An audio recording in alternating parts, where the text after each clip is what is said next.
Daqqa mark qabuçxan ve lor dediğiz rfut nigit dediğiz ve ilamız xaxılla nigit fut elş dek çoxsa guç o yerde qoanmış dina parız mark qab olsa.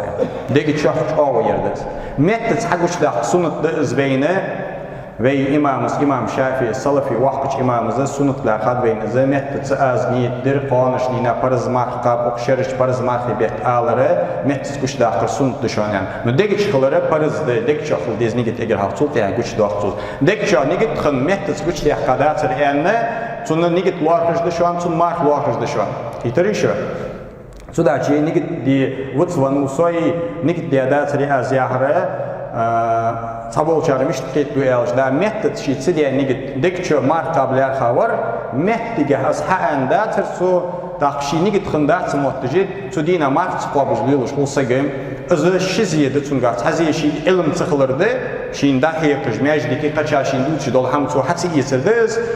Hande alçı mejdiki masna heqçun nigit futxoyman nigit hadek çoç ağ qılırdı hün. Metod güç daqtara sunutdu hün. Şu aladara şi is ilm çıxılara barçıdı duadlu tudina ha şi qabu doj marxa vallaza tudina ha şi haram dojda da erdutsu. Niş masal zi xulsaga ilm çıxılara amtsidira latsu duxur bahan doj. Suda şi xo yaxşuaz nigit tsirboğmuş da pelj dek çoha az marxi bu tabul banubey.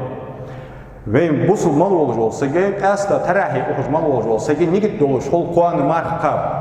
Naga sana kuan az mark qab dat, kuan su qab lar qavat, yani isçoğu ya as avja vali, kuan az halgattı ki, satta sa'dali, su dina tun mark khuddat.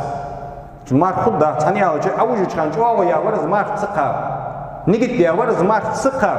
Qab dat yani nigit diye. O tun khuddat mark. Tudina tun marka khult tudina yujoya am haram khult izda yukhdiqish haqab diyesh khult.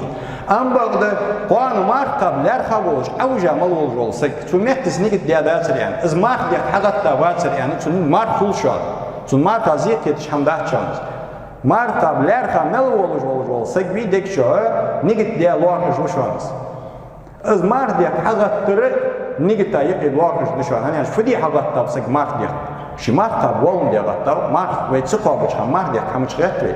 Сюда через негатив вопрос ишти шо.